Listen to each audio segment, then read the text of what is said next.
My name is Emma. I'm 32 years old, recently divorced, and for the last 4 years I've been secretly paying my mother's rent. She tells everyone I'm a failure, but somehow my useless life has been the one keeping her lights on. Tonight, at a family dinner, she pushed things too far. Mom laughed in front of the whole family, her voice cutting through the clatter of plates.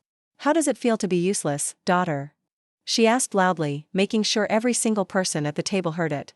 My stomach nodded for a second, the old instinct to shrink and apologize flashing through me, but it passed. I looked at her calmly and said, "Feels great, since I just stopped paying your rent." Her smile froze, then vanished completely. The room went quiet in an instant. My father's fork slipped from his hand and clinked against his plate. He stared at me like I'd just confessed to a crime. "What rent? Why?" he demanded, his voice sharper than I'd heard in years. My mother's eyes darted between us, searching for a way to spin this, to twist my words back on me like she always did. But this time, I wasn't backing down. She had no idea this confrontation wasn't an accident. It was the moment I'd been planning for months, down to every word and every witness. What happened after that single sentence shocked everyone at the table and forced me to decide whether I'd finally break free or crawl back. For a second, nobody moved. It was like the whole table forgot how to breathe. Then my mother found her voice. "Don't be dramatic," she snapped, forcing a laugh that didn't quite land. "She's just joking. You know how sensitive she gets." I didn't let her finish. "I'm not joking," I said, keeping my eyes on my dad. "For 3 years, I've been paying her rent every month, out of my salary, out of my divorce settlement. She told me you couldn't handle the stress, so I kept quiet. But I'm done."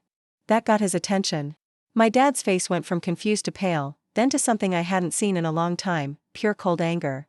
"Is that true?" he asked my mother slowly. "Have you been taking money from her and not telling me?" "Mom, her name is Diane, but in moments like this she's just mom in my head," straightened in her chair, shoulders stiff. "Oh please," she scoffed. "You know how she exaggerates." I needed a little help after my hours got cut. I didn't want to burden you, so I asked our daughter. "That's what family does." "A little help?" I repeated, feeling the familiar heat rising in my chest. "Mom, I've paid your entire rent, utilities included, for 38 months. You called me crying, saying you'd be homeless without me. You said if I didn't help, you'd end up on the street and everyone would know what a selfish daughter I am." A murmur rippled around the table. My dad looked at me, then at her. "I never knew any of this," he said, voice low. "You told me you were fine. You said you had everything under control." "I did." She shot back. "And now she wants to humiliate me in front of everyone because she's bitter about her divorce." I almost laughed. "You humiliated me first," I reminded her, "in front of the same people you've been bragging to." "You're right, though. This is about control. You didn't just need help. You liked having leverage. As long as I was paying, you could call me useless and still know I'd show up every month." Her jaw clenched. For once, she didn't have a quick comeback. "Why didn't you tell me?" my dad asked again, this time to me. "Because every time I tried to say no, she would bring you up," I replied. "She'd say, 'You're just like your father, always running away when things get hard.'" And I believed her. I thought I owed her my entire life. I could feel everyone watching us, but I didn't care. This wasn't just an argument, it was evidence being laid out. And this was only the beginning. The question was, would anyone at that table finally see who she really was, or would they keep pretending I was the problem? I didn't answer right away when my dad repeated, 3 years? Like he needed to hear it out loud to believe it. My mind flicked back to the first night it started. I had just moved out after my divorce, dragging boxes of my life into a tiny apartment I could barely afford. Before I'd even unpacked, Mom called. She was sobbing so hard I could barely understand her. "They're raising the rent," she'd cried. "Your father doesn't care, he says I should tighten my belt. I can't do this alone. You know how fragile I am. Are you really going to abandon your own mother when she needs you?" I remember staring at the half-unpacked boxes still smelling like my ex's house, feeling like a failure in every direction. "I'll help," I'd said back then, throat tight. "Just until you get back on your feet." She stopped crying instantly. "I knew you were a good daughter," she'd said. "You've always had a better heart than your father." That was the first transfer. 1 month became 3. 3 became 12. Every time I hinted I couldn't keep doing it, she weaponized her voice like a knife. "After everything I sacrificed for you. If you don't help me, who will? No wonder your marriage failed. You only think about yourself. And the worst one of all? You're lucky I still claim you as my daughter." Sitting at that table now, I realized how rehearsed those lines had been. How easily I'd swallowed them. "He doesn't need to know every detail," Mom cut into my thoughts, waving a dismissive hand toward my dad. "I asked for help as a mother. That's normal, she agreed. I agreed because you made me feel like a monster if I said no. I said, you told me Dad would turn everyone against me if he found out you were struggling, that he'd say you were bad with money. So I kept your secret. I took on your debt. Your rent. Your guilt. My dad's eyes hardened. Diane? He said quietly, using her name like a warning. Did you tell her that? She laughed nervously, but no sound reached her eyes. You know how dramatic she gets. She tried again. I was under a lot of stress. I may have said some things I didn't mean. You meant every word, I said. You wanted me scared and dependent. As long as I believed I owed you, I wouldn't leave. That was when another memory surfaced, the one that had pushed me to plan tonight.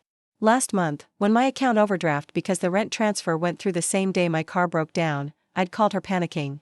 Instead of sympathy, she'd said, well, if you managed your money better, you wouldn't be in this situation. Maybe you're just not cut out for adult life. That night, I'd stared at my bank app, then at the pile of receipts and messages between us. Something snapped. I printed everything. I saved screenshots. And I started recording the way she talked to me.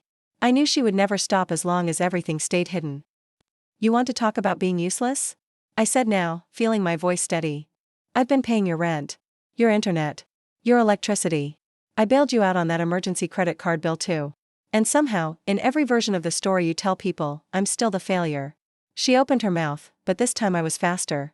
Tonight was never just a dinner, I said. It was my line in the sand. I'm not here to protect your image anymore. I reached into my bag and felt the edge of the envelope I'd brought, the one stuffed with bank statements, screenshots, and the new lease agreement I'd signed for myself alone. I hadn't decided yet how far I was willing to go, but after the way she laughed in my face after all the years of being called useless while funding her life, that decision suddenly became a lot easier. Would I really dare to pull out everything in front of my dad, my relatives, and the people in this crowded restaurant, and finally show them who she'd been behind closed doors? The restaurant noise slowly crept back in, clinking glasses, low conversations, but at our table, it felt like time had stalled. My mother's eyes were on my hand as I pulled the thick envelope from my bag and set it down between us. What is that? She asked, her voice tight. Proof, I said simply. Of every transfer, every loan that never got paid back, every time you told me you had no one else. My dad reached for it, but Mom slapped her palm on top of the envelope. Mark, don't, she said quickly. This is ridiculous. She's overreacting. We can talk about this at home. I looked him straight in the eye. We already tried talking at home, I said. That's how we got here. She counts on private conversations so she can rewrite them later. That's why I brought this tonight. I needed witnesses. I could feel people at nearby tables glancing over, pretending not to listen. Normally, that would have made me shrink. Tonight, it made me feel stronger. Let them hear. Let them see her without the script. My dad gently but firmly slid the envelope out from under her hand. Papers spilled onto the table, highlighted bank statements, screenshots of messages where she'd promised. Just one more month. Scribbled notes of dates and amounts. He flipped through them slowly. The silence was louder than any shouting. You told me your sister helped you with that card bill, he said, frowning at one page. You said your job covered the rent. That you were managing. Mom's smile looked like it had been painted on in a hurry. I didn't want to stress you, she insisted. You yelled the last time I mentioned money. I asked Maya because she offered. No. I cut in. You cried. You said if I didn't help you just disappear and it would be my fault. You told me not to tell him because he never cared. You made me carry everything alone. My dad's hand trembled slightly as he held the papers. He wasn't a man given to expressing feelings, but I could sense something shattering within him. It was something that had already been damaged years ago when their relationship first fell apart. Did you really say that about me to her? He inquired. That I don't care? Mom's facade faltered for a moment. I was angry, she replied. You always portray me as the antagonist. Do you have any idea how difficult it is to be the only one keeping this family afloat? I nearly gasped. Keeping it afloat? I echoed. You've been orchestrating everything. You belittle me in public, yet behind closed doors, you siphon off my money. You label me worthless while you live in an apartment that I fund. Her gaze fixed on me. Mind your tone, she spat. You call me useless while living in an apartment I pay for. Her eyes snapped to me. Watch your tone, she hissed. I'm still your mother. Exactly, I said quietly. You're my mother. You were supposed to protect me, not turn me into your emergency fund. I could feel the anger boiling under my skin, but I kept my voice level. And just so we're clear, starting next month, your landlord will be calling you, not me. Her head jerked up. What? I already spoke to him, I said. I told him I won't be paying anymore. I also told him to take my name off anything it was never supposed to be on in the first place. Her face lost color. You wouldn't dare. I already did, I answered. That's why I said it feels great. For once, your consequences are yours. A couple at the next table exchanged a look. My mother noticed. Her voice dropped, a new note of panic creeping in. People are staring, she whispered. You're embarrassing yourself. No, I said. I'm embarrassing you. And the fact that you care more about that than about what you've done says everything. My heart was pounding so hard I could feel it in my throat, but something inside me had gone strangely calm. There was no going back now. Maya, my dad said slowly, is this why you were always short on money? Why you turned down that trip? Why you sold your car? Mom jumped in. Oh, please, she's always been bad with money. You know how impulsive she is. She's just trying to blame me because it's easier than taking responsibility. I pulled my phone from my pocket, opened a folder, and placed its screen up on the table. These are recordings from the last few months, I said. Of our calls. Of the things you said when nobody else was around. Her eyes widened. You recorded me? I told you I was tired of feeling crazy, I replied. So I started keeping receipts. Literal and emotional. I wanted to make sure I wasn't imagining the way you talked to me. For the first time that night she looked genuinely scared. Not angry. Not offended. Scared. You wouldn't play those, she whispered. Not in front of everyone. You're not that cruel. I stared at her, thinking about every time she'd told me I'd be nothing without her. Every night I'd stayed awake worrying about paying her rent instead of buying my own groceries. Every time she'd laughed at my pain like it was a joke. You spent years teaching me that love means humiliation, I said. Tonight, I get to decide what love means for me. My thumb hovered over the play button. If I hit it, there would be no more pretending. No more, she's just sensitive. Just the raw, ugly truth. Was I really ready to let everyone hear the way my mother spoke when she thought the world couldn't hear her? Before I could press play, a hand gently closed around my wrist. I looked up and saw my aunt standing beside me. Sarah, my mother's younger sister. I hadn't even noticed her arrive. She must have shown up late and caught enough to piece things together. Let her talk first, Sarah said quietly. You don't have to burn everything down in one breath. Mom scoffed. Oh, great. Here comes the therapist. She muttered under her breath. Sarah ignored her. She pulled out a chair and sat next to me, close enough that I could feel her steady presence like an anchor. I heard enough from the doorway, she said to my dad, to the rest of the table. This isn't the first time Diane has done something like this. Mom's head snapped toward her. Excuse me? Sarah folded her hands on the table. Do you want me to bring up the time you put a credit card in my name when I was in college? She asked calmly. Or when you took money from Grandma and told her it was for medical tests while you were actually buying new furniture? A gasp went around the table. My grandmother, Patricia, stiffened at the mention of her name. That was years ago, Mom hissed, and I paid you back. No, you didn't, Sarah said. You guilled me into dropping it. Just like you guilled Maya into paying your rent. It's the same pattern. You play the victim, you cry, you say you'll fix it. And when someone calls you out, you call them ungrateful. I had never heard anyone talk to my mother like that. Not without backing down. Not and stay at the table. You knew? I asked Sarah, my voice thinner than I wanted it to be. Not about the rent, she said. If I'd known, I would have stepped in sooner. But I recognized the tone. The way she spoke to you just now. It's the same way she spoke to me when she needed something. Mom shook her head in disbelief. You are all ganging up on me, she said, eyes shining with angry tears. I am the one who held this family together. I did everything by myself, and this is the thanks I get? You didn't hold us together, I said softly. You held us hostage. The words hung in the air, heavier than anything else I'd said. My grandmother finally spoke. Is it true? Patricia asked, her voice trembling. Did you take money from her all this time? Mom opened her mouth, closed it, then settled on half-truths.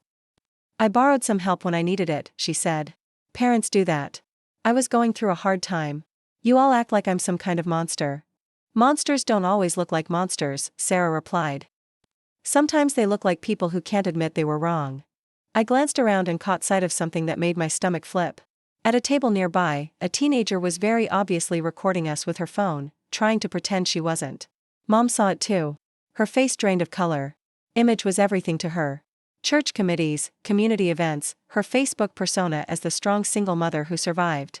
The idea that people might see her like this, desperate, cornered, exposed, terrified her more than anything. Please, she whispered, leaning toward me, don't play those recordings. Don't let anyone hear. Now you care what people hear? I asked. You didn't care when you called me a burden, when you said I'd end up alone, when you told me no one else would ever put up with me. Tears burned my eyes, but I didn't look away. You said those things because you thought no one would ever know. You thought I'd keep covering for you. My dad cleared his throat. His voice, when he spoke, was rough. Maya, he said, whether you play that or not is your choice. But I believe you. You shouldn't have had to prove it to me. I'm sorry I didn't see it sooner. That apology hit harder than any insult my mother had ever thrown at me. For a moment I had to look down at my hands just to steady myself. I didn't want to destroy you, I told my mother quietly. I wanted you to stop. To admit what you did. To let me go. She stared at me like she didn't recognize me. Maybe she didn't. She was used to the version of me who folded, who apologized, who sent the transfer and said nothing. If you walk away from me, she said, voice shaking, you'll regret it. When you fall, when life hits you again, you'll have no one. That's not true, Sarah said immediately, she has me. She has friends. She has herself. That's more than she's had in a long time. I met my mother's eyes. For the first time, I didn't see a giant towering over me. I saw a scared, controlling woman who would rather burn every bridge than admit she was wrong. I slipped my phone back into my pocket without pressing play. She let out a breath of relief she couldn't hide. I'm not sparing you. I said before she could speak. I'm sparing myself. I don't need to relive those words in stereo. I already know what they did to me. The teenager at the other table frowned, realizing she wasn't getting the explosion she wanted. I didn't care. My revenge wasn't about giving strangers a show. It was about taking my life back. But I'm done paying your rent, I continued. I'm done keeping your secrets. If people find out, it won't be because I exposed you. It'll be because your behavior finally caught up with you. My mother swallowed hard, her face crumpling for a moment before she forced it smooth again. So what now? She asked. You just walk away? I took a slow breath. Everything in me wanted to shake, to scream, to cry. But instead, I felt strangely steady. What happens now, I said, is that I stop being the useless daughter you always said I was, because the truth is, I was never useless. I was useful to you. You just never expected me to stop. I pushed my chair back. The legs scraped against the floor, loud and final. This is the last bill I ever pay for you, I said. The emotional one. I didn't know yet what the next days would look like, or how far the fallout from tonight would spread. I just knew one thing with terrifying, exhilarating clarity, I had finally chosen myself. And as I turned to leave that table I realized I still had one last card to play, one decision that would decide whether this night ended as a quiet boundary or as the complete collapse of my mother's perfect image. Should I walk away and let time do its work, or should I use the proof I had to make sure she could never twist the story again? I didn't get very far. I just stepped away from the table when I heard my dad call my name. Maya, wait. There was something in his voice that made me stop. Not anger. Not disappointment. Just urgency. I turned. He was standing a few feet away from the table, the envelope still in his hand. Shoulders slumped like someone had just told him his whole life was a lie. Sarah stood beside him, one hand lightly touching his arm. My mother stayed seated, frozen between anger and panic. Eyes darting around to see who was watching. I need to understand, he said quietly when I walked back toward them. What do you want to happen now? No one had ever asked me that before. Not, what did your mother say? Not, what did you do? But what I wanted. The answer surprised me. I want it to stop, I said. I want her to stop using me. Stop twisting everything. Stop acting like I'm the problem when I'm the one paying the price. And what about the money? He asked. Do you want it back?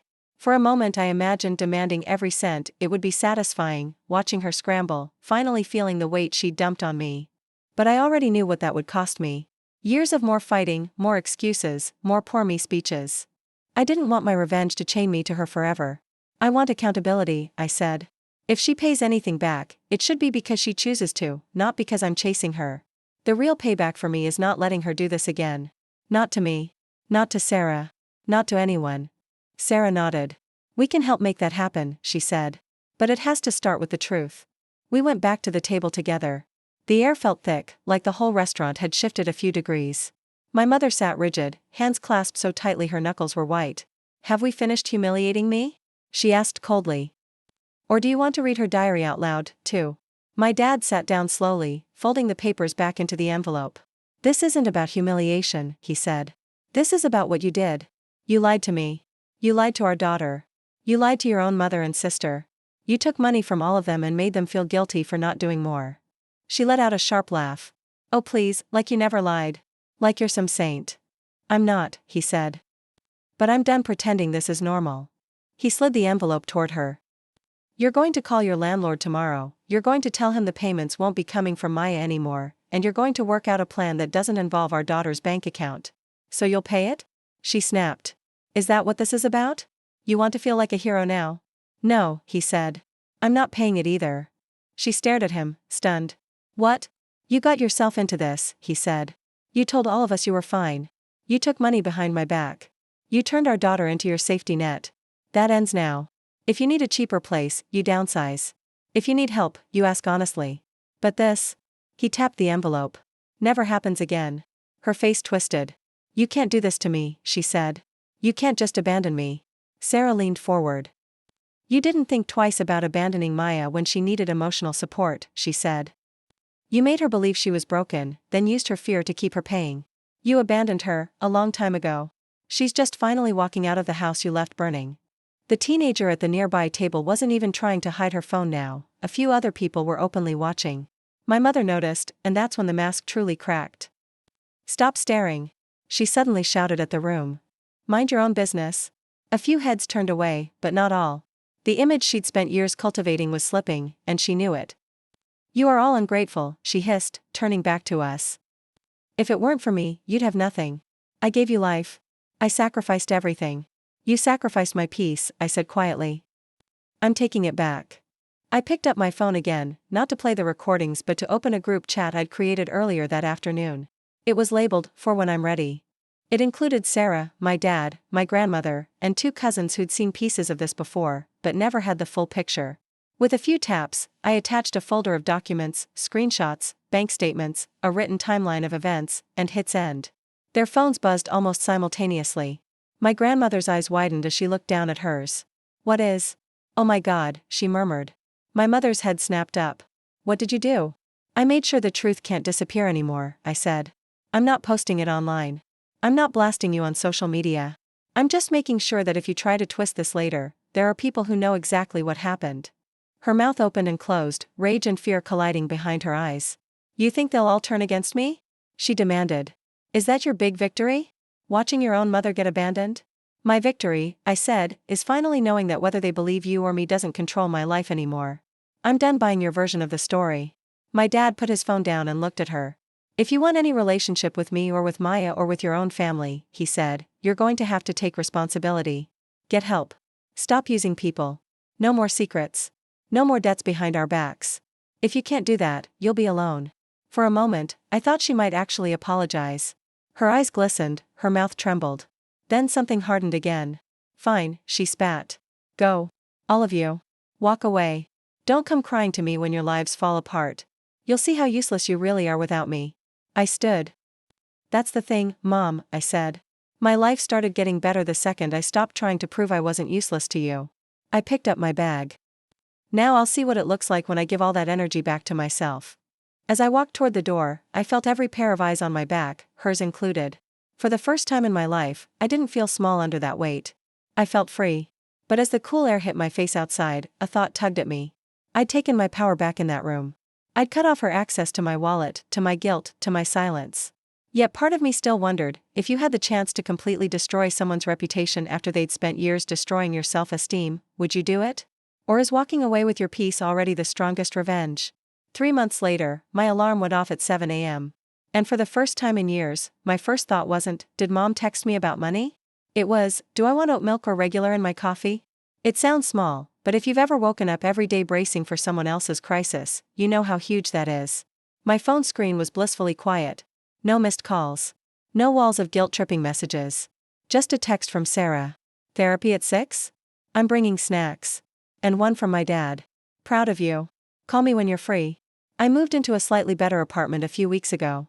Nothing fancy, just a place where the rent came out of my account for me, and only me. My budget still had scars from 3 years of supporting my mother, but without that extra drain, my bank app no longer gave me panic attacks. I'd even started putting a small amount into savings, watching the number grow like a fragile little plant. Work was lighter. The job itself hadn't changed, but I had. I stopped volunteering for every extra shift just to keep up with her demands. I stopped apologizing every time I took a day off. My boss noticed. You seem more focused lately, she'd said last week. Whatever you've changed, keep it up. Not everything was magically better, though. The fallout from that dinner had spread quietly but steadily. My mother lost her apartment within a month. She didn't tell me directly, of course. I heard it from my grandmother first, then from Sarah. Mom had refused to downsize at first, insisting someone would step up and help. When no one did, the landlord finally gave notice. She ended up renting a small room in a shared house across town, far from the neighborhood where everyone knew her as the strong single mom who never needed anyone. Some of her social circle drifted away. The woman who used to host every baby shower and holiday party suddenly stopped getting invited to things. People didn't confront her, they just created distance. My grandmother, Patricia, cut her off financially, too. I love her, Grandma told me on the phone, voice heavy. But I'm done funding her lies. I should have stopped this years ago. I'm so sorry, Maya. My dad started separating his finances, quietly but firmly. He stopped covering her small emergencies. He stopped believing every crisis was someone else's fault. He started therapy too. It turned out Mom wasn't the only one who'd been avoiding hard truths. As for my mother, she reacted exactly how you'd expect. At first, she sent me messages that swung wildly between tearful apologies and vicious attacks. I'm so sorry, I didn't realize I hurt you, would be followed a day later by, you've turned everyone against me. I hope you're happy. You ruined my life. My therapist called it the last thrash of control. She said people who've always gotten their way with guilt and manipulation don't just wake up different. They push harder until they realize it no longer works. So I did something radical. I didn't respond. Not to the attacks. Not to the compliments dipped in poison. Not to the nostalgic, remember when, messages. I'd told her my boundary at that table. Until she was ready to accept responsibility without twisting it into my fault, there was nothing to say. Then, one afternoon, she asked to meet. Not in a long dramatic text, just a short message. Can we talk? 1 hour. Public place. No money. My stomach dropped when I read it. Part of me wanted to ignore it. Another part of me, the part that remembered the little glimpses of a different version of her before everything got so twisted, told me I needed closure, one way or another. We met at a cafe across town, not the same restaurant as that night. A neutral place. When I walked in, I almost didn't recognize her. She looked smaller somehow, less polished. Her hair wasn't perfectly done, her makeup lighter. She looked tired. You look good, she said when I sat down. The compliment landed differently this time. Not like bait, not like a setup for a backhanded comment, just an observation. Thanks, I said. You too. It wasn't true, but it was polite. We sat in silence for a moment, the clink of cups and low hum of conversations filling the gap. Finally, she spoke. I lost my apartment, she said bluntly. I know, I replied. Grandma told me. Her mouth tightened but she nodded. Of course she did. She took a breath. I was angry at you for that, she admitted. I told myself you'd abandoned me, that you enjoyed watching me struggle. But then, she swallowed. I started looking at the numbers. Really looking. What I made. What you'd been sending. What I'd told everyone. And I realized. I was living like I had 3 incomes. Yours. Mine. And whatever I could squeeze out of others. I didn't even know how to live on just mine anymore. Hearing her say it out loud felt like stepping into an alternate universe. Why are you telling me this? I asked. Because, she said slowly, I've been talking to someone. A counselor. At first I went because I wanted proof that you were overreacting. I wanted someone to tell me I was just a stressed mother doing her best. But she didn't say that. She laughed bitterly. She asked me why I was more afraid of being seen as a bad mother than I was of actually being one. I didn't say anything. I just let her talk. She made me write down every time I'd asked you for money, Mom continued. Every time I'd made you feel guilty.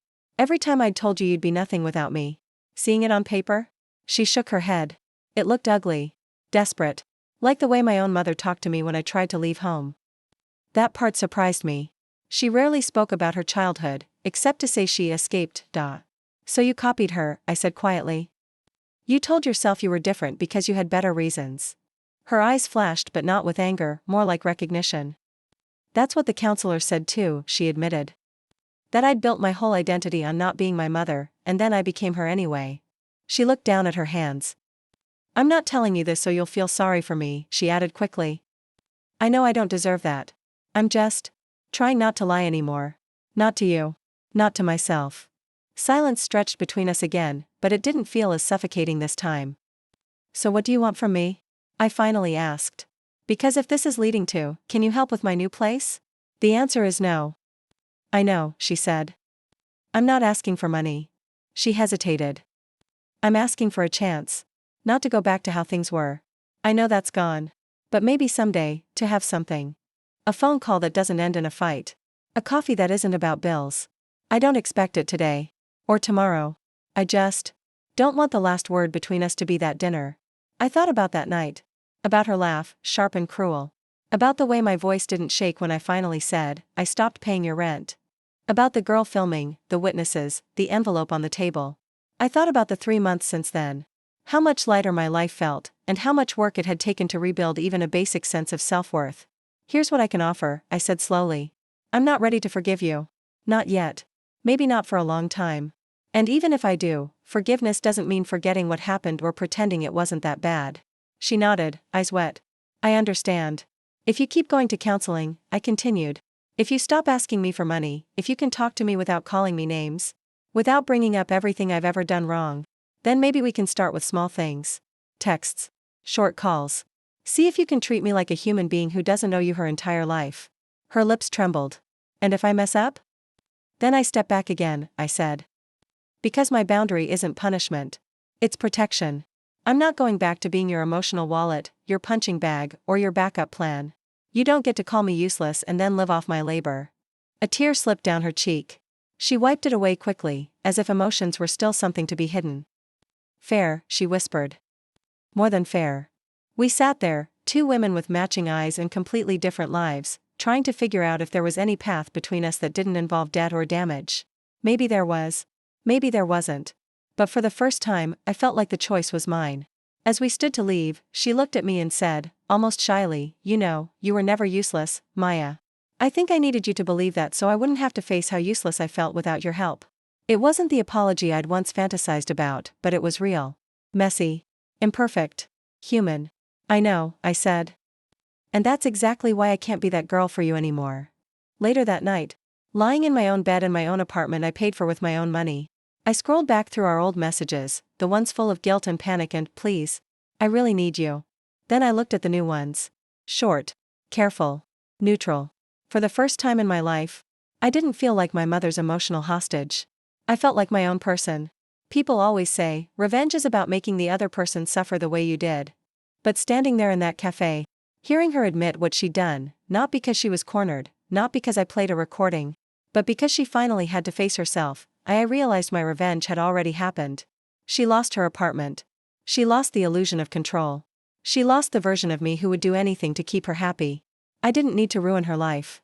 I just needed to stop letting her ruin mine. So now I'll ask you, if your mom laughed in your face, called you useless, and lived off your sacrifices for years, would you burn her world down the moment you got the chance? Or would you walk away, build something better for yourself, and let the truth be the thing that finally catches up to her?